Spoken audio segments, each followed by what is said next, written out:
नमस्कार दोस्तों, जय जोहार। मैं कौशल तिवारी और बेहनिया संजय में आपका स्वागत है। लोकसभा चुनाव में 240 सीट में सिमटने से आहत संघ प्रमुख मोहन भागवत ने किस तरीके से मोदी सत्ता के अहंकार को लेकर बयानबाजी की थी, वह किसी से छिपा नहीं है।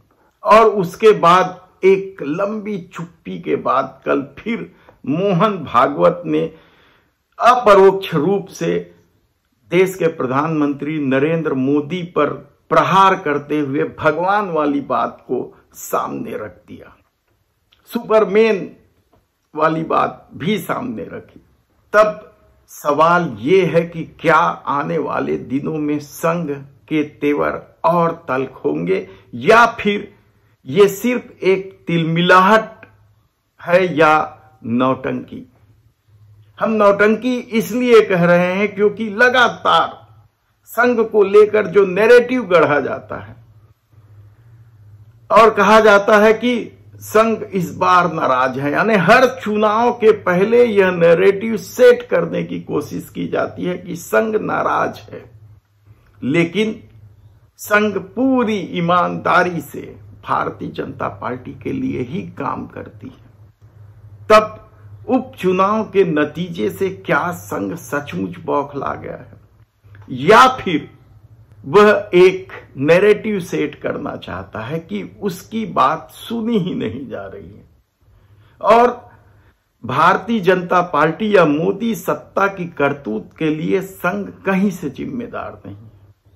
क्या इस तरह का माहौल बनाया जा रहा है ताकि लोगों का गुस्सा संघ पर ना उतरे, या इस दौर में स्वयं सेवक इस कदर नाराज हैं कि उनके गुस्से पर मोहन भागवत पानी छिड़कने का काम कर रहे हैं। कहना बेहद कठिन है क्योंकि संघ की भूमिका और भारतीय जनता पार्टी के मोदी सत्ता के कार्य को लेकर हमेशा ही कई तरह के सवाल उठते रहे। पिछले 10 सालों में प्रधानमंत्री की कुर्सी पर संघ के प्रचारक नरेंद्र मोदी के बैठने के बाद संघ की प्रतिष्ठा लगातार गिरती है और इसकी वजह है कि देश के प्रधानमंत्री ने सब कुछ अपने पाले में रख लिया। जहां तक कि संघ के अनुसांगिक संगठनों में जो नियुक्ति होती है प्रमुख पदों पर, चाहे भारतीय मजदूर संघ की बात कर लो या किसान संघ की बात कर लो या स्वदेशी जागरण मंच की बात, सब में नरेंद्र मोदी के पसंद को ध्यान रखा गया और जो ज्वलंत मुद्दे थे कि 3 कृषि कानून, उस पर भी संघ की चुप्पी रही। श्रम कानून में बदलाव को लेकर भी संघ की चुप्पी रही। स्वदेशी वाले मामले में भी किस तरीके से निजीकरण का खेल खेला गया, उस पर भी संघ खामोश रहा। संघ ने ऑर्गेनाइजर में जरूर कहा था 2024 के लोकसभा चुनाव के बहुत पहले कि देश के प्रधानमंत्री नरेंद्र मोदी के चेहरे के भरोसे चुनाव नहीं जीता जा सकता, छवि बिगड़ चुकी है। लेकिन सच तो ये है कि इस दौर में नरेंद्र मोदी के प्रधानमंत्री बनने के बाद संघ की छवि बिगड़ी है, उनकी प्रतिष्ठा पर आंच आया है। सांस्कृतिक संगठन त्याग बलिदान को लेकर लंबे चौड़े भाषण देने वाले संघी अब इस दौर में खामोश है। तो इस वजह क्या सत्ता का प्रभाव है, सत्ता की मलाई है, कहना बेहद कठिन है। और अच्छे दिन आएंगे का सपना देश के प्रधानमंत्री नरेंद्र मोदी ने सिर्फ देश के लोगों के लिए ही नहीं बुना था या नहीं बताया था, बल्कि संघ को भी झांसे में रखा। अब यह बात खुलकर सामने आने लगी। 50 साल तक भारतीय जनता पार्टी सत्ता में रहे, अब की बार 400 पार जैसे लोक लुभावन नारे से सबसे ज्यादा प्रभावित संघ के स्वयंसेवक ही रहे और उन्होंने पूरी ताकत भी लगा दी थी। शायद वे नहीं जानते थे कि महंगाई और बेरोजगारी का सच इतना भयावह है कि भारतीय जनता पार्टी को 240 में ला पटकेगी।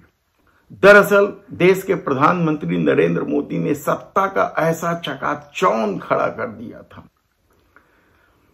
कि संघ प्रमुख की आंखें भी चौंधिया गई थी, कहा जाए तब भी गलत नहीं होगा।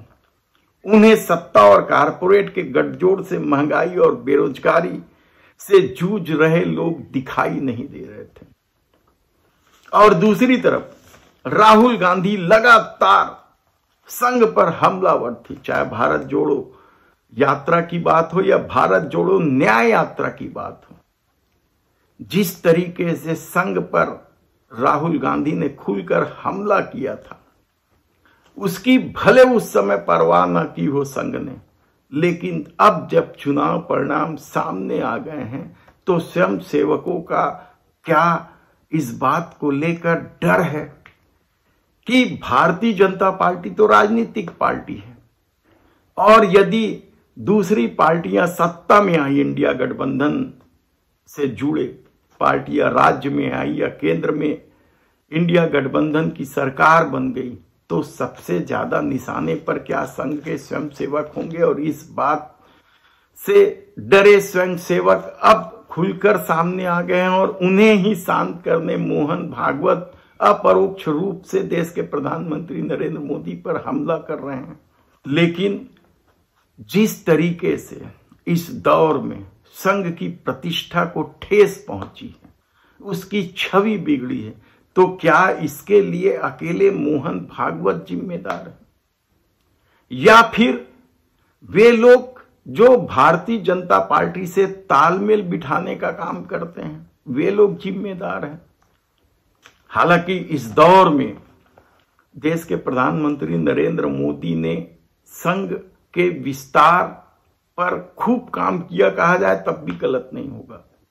इस दौर में यानी इन 10 सालों में 2014 के बाद अभी तक संघ की शाखाओं की संख्या बेहिसाब बढ़ी है, और यही नहीं, उनके कार्यालय भी भव्य बनते चले गए हैं। तब सबसे बड़ा सवाल यह है कि क्या मोहन भागवत सचमुच जो कुछ बोल रहे हैं वह संघ की तिलमिलाहट है, छटपटाहट है, मोदी सत्ता के प्रभाव से बाहर निकलने की, या फिर स्वयंसेवकों का जो गुस्सा है उन्हें शांत करने की कोशिश है। कहना कठिन है, देखना होगा कि आने वाले दिनों में क्या मोहन भागवत खुलकर मोदी सरकार के खिलाफ कोई बड़ा कदम उठाएंगे और देश के प्रधानमंत्री नरेंद्र मोदी का नाम लेकर आलोचना करेंगे। कहना कठिन है।